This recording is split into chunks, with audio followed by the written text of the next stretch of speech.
Fala pessoal, tudo bom? Meu nome é Gabriel, sou um dos responsáveis pela geografia junto com a professora Carol. Hoje eu venho aqui para a gente fazer um apanhado do que vocês viram na matéria até agora, beleza? Para isso eu preciso que vocês acessem as aulas da professora Carol e vão acompanhando à medida que a gente vai conversando aqui um pouquinho sobre cada um desses tópicos que ela abordou com vocês, beleza? Porque a gente vai precisar muito de algumas figuras, alguns exemplos de exercícios que ela colocou lá disponíveis para vocês, beleza? Para começar, a gente vai falar um pouquinho sobre os movimentos da Terra. Esses movimentos, pessoal, eles acontecem devido a uma relação dos campos magnéticos dos corpos celestes, beleza? Esses campos magnéticos, eles se influenciam e acabam gerando uma série de movimentos, beleza? Um dos movimentos que a gente vai tratar é o movimento de rotação da Terra, que é o movimento da Terra em torno do seu próprio eixo.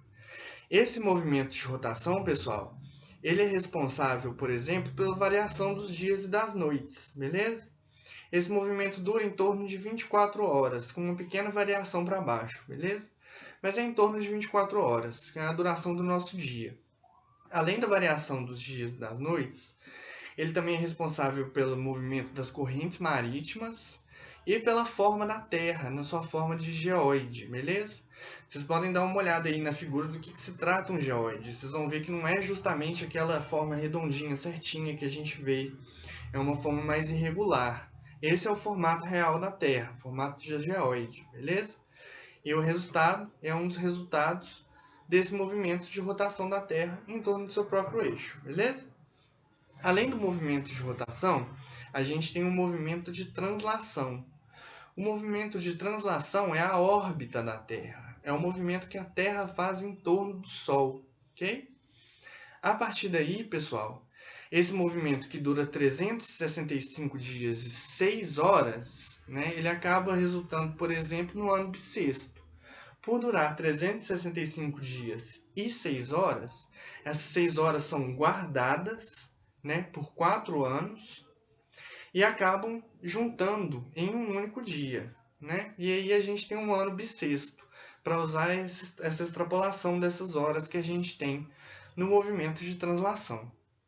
Além disso, né, esse movimento de translação ele é um formato elíptico, então ele é um movimento mais ou menos oval, mas que em alguns momentos a Terra se aproxima ou se afasta do Sol, né? Isso é o chamado periélio, se é um movimento de aproximação da Terra com o Sol, ou afélio, se é um movimento de afastamento da Terra em relação ao Sol, beleza?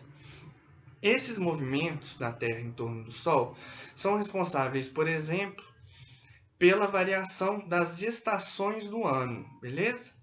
Por quê? Como isso acontece? Acontece da seguinte forma: a Terra ela gira com uma certa inclinação, né? A gente tem que lembrar que ela está executando dois movimentos, em torno do Sol e em torno do próprio eixo. Então a angulação da Terra em relação ao Sol ele muda. E em determinados momentos, a incidência dos raios solares vai estar muito maior no hemisfério norte, por exemplo. E nesses momentos a gente vai ter um verão no hemisfério norte. Em contrapartida, no hemisfério sul, que vai estar recebendo menos raios solares, você vai ter o verão, beleza? Esse movimento, então, além de caracterizar, né, as estações do ano, ele também é responsável pela duração dos dias e das noites, né, devido à incidência de raios solares na Terra. Então a gente tem os solstícios e os equinócios, beleza? Os equinócios são dias e noites de igual duração.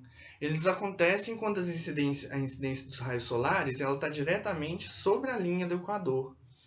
Nesses momentos, os dias e as noites têm igual duração tanto no hemisfério norte quanto no hemisfério sul.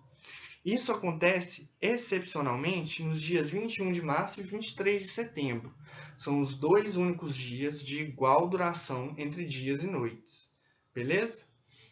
E aí, pessoal, os solstícios, que são as noites ou dias com variação, podendo durar mais ou menos, eles acontecem devido à angulação incidindo mais sobre o hemisfério norte, né? Que nós temos aqui no sul o solstício de inverno, que seria uma noite mais longa do que um dia, que acontece no dia 21 de março.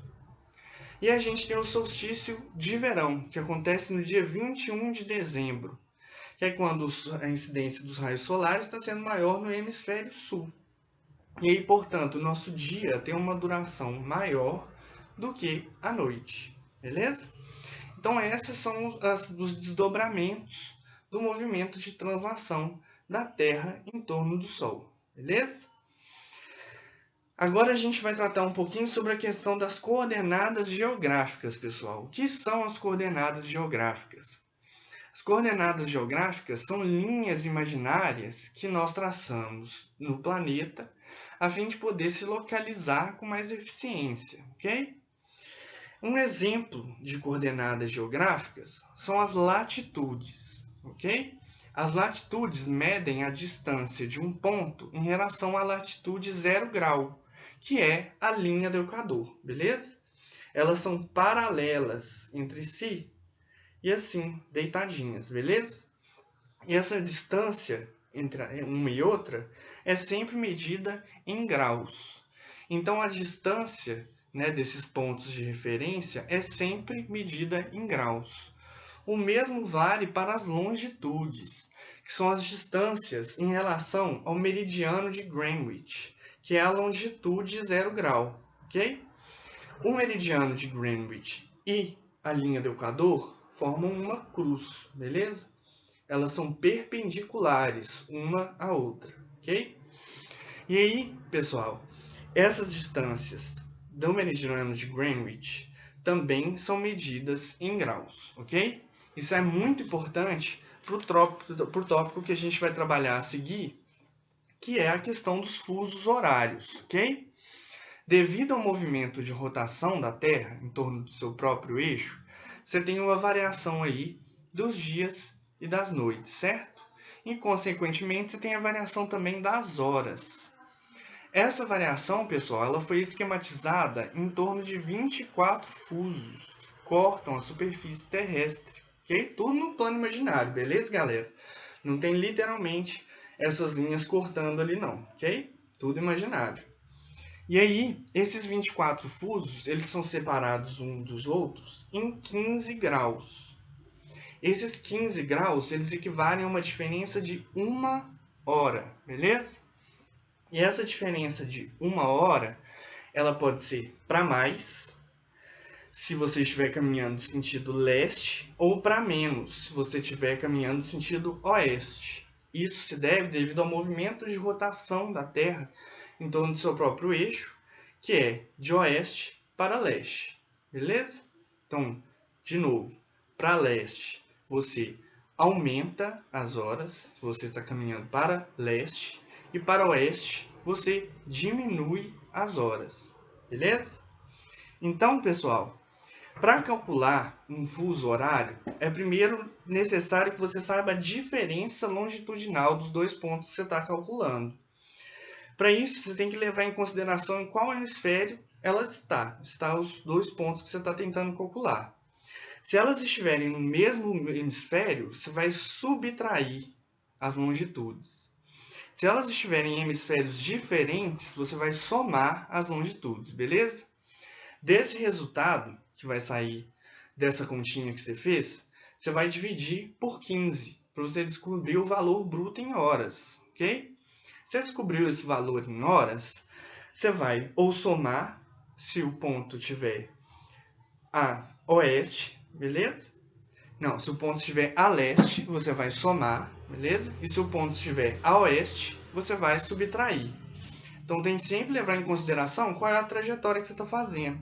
Se você está caminhando para leste, você adiciona essas horas que você encontrou. Se você está caminhando para oeste, você subtrai essas horas que você encontrou, beleza? Tem um exemplo muito bom aí na aula da professora. Eu recomendo que vocês refaçam ele, beleza? E nós vamos preparar alguns exercícios para vocês poderem aí exercitar um pouquinho, porque fuso horário é só com exercício, pessoal, não tem outro jeito. Para aprender, tem que pegar para fazer exercício, beleza? Para a gente pontuar finalizar essa questão do fuso horário, a gente tem uma linha que ela é paralela ao meridiano de Greenwich, que é a linha internacional de mudança de data, beleza? Ela foi estipulada no finalzinho do século XIX, e ela é uma referência para mudança de data no calendário, beleza? Então, pessoal, lembrando que se você está a leste da linha internacional de mudança de data, você vai estar um dia à frente de quem está a oeste da linha internacional de mudança de data, beleza?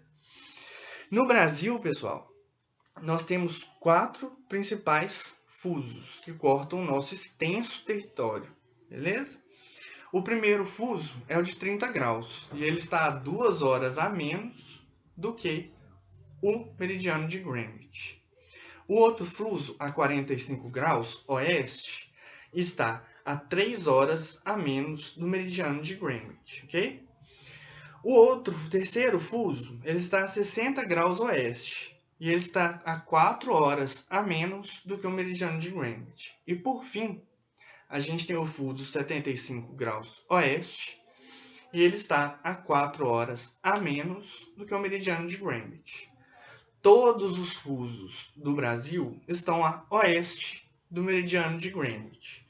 Então o Brasil está sempre atrasado em relação ao meridiano de Greenwich, beleza? Você costumava ter uma pequena variação nesse horário devido ao horário de verão, né? No horário de verão, nas regiões sul, sudeste e centro-oeste, você adiantava os relógios em 1 hora a fim de economizar energia, beleza? Porém, em 2019, um decreto presidencial acabou com o horário de verão. A justificativa foi que a economia de energia não era relevante e que então fazia-se inútil ter esse horário de verão. Junto com outras justificativas, como por exemplo a saúde dos trabalhadores nessa época. Porém, é uma pauta para discussão, né, pessoal? Tem quem diga que ainda valia a economia, que ainda tinham questões, né, importantes para manter o horário de verão. Mas há quem diga que é uma questão que precisava acabar mesmo e que a diferença de economia era ínfima. Mas o fato é, ele existia para a gente poder aproveitar melhor o tempo de maior exposição do Sol, ok? E aí a gente pode discutir um pouquinho sobre a importância do horário de verão. Será que foi uma boa acabar com ele? Será que não foi uma boa? Fica aí para a pauta de discussão, beleza? E por fim, pessoal, a gente vai falar um pouquinho sobre a localização geográfica do Brasil, ok? Alguns dados importantes a levar em consideração é que o Brasil é o 5º maior país do mundo, ok? Não é o primeiro, não é o segundo, é o 5º maior país do mundo. Fica atrás de países como China, Rússia, beleza? E Estados Unidos, inclusive. E que 93% do nosso território ele se encontra no hemisfério sul. Então a maior parte do nosso território está no sul geográfico, beleza? Existem outras diferenciações norte-sul que têm mais a ver com economia e sociedade. Esses outros tipos de divisão do mundo nós veremos um pouquinho mais à frente nas nossas aulas, beleza? Mas geograficamente, essa diferença norte-sul ela é dada a partir da linha do Equador, beleza? Então, a partir da linha do Equador, 93% do nosso território está no hemisfério sul. E 92% se encontra na zona tropical, beleza? Então, isso aí é o dado geral de onde se localiza nosso país em relação ao globo terrestre, ok? Só para vocês terem noção da extensão territorial do nosso país é só um pouquinho menor do que o continente europeu, ok? Pouquinho. Então aí vocês podem imaginar, galera, o tamanho da diversidade geográfica que a gente tem aqui no nosso país, né? Então a gente está falando aqui de uma diversidade enorme de culturas, de povos, de pensamentos, de ambientes, de climas, beleza? E é essa variedade, pessoal, que a gente vai construir por trás dessa variedade que a gente vai nortear nossas aulas, ok? E tentar compreender o nosso Brasil um pouquinho melhor através da geografia, beleza? Fiquem antenados aí nos materiais que nós vamos postando ao longo das semanas, nas nossas videoaulas. E muito obrigado pela atenção.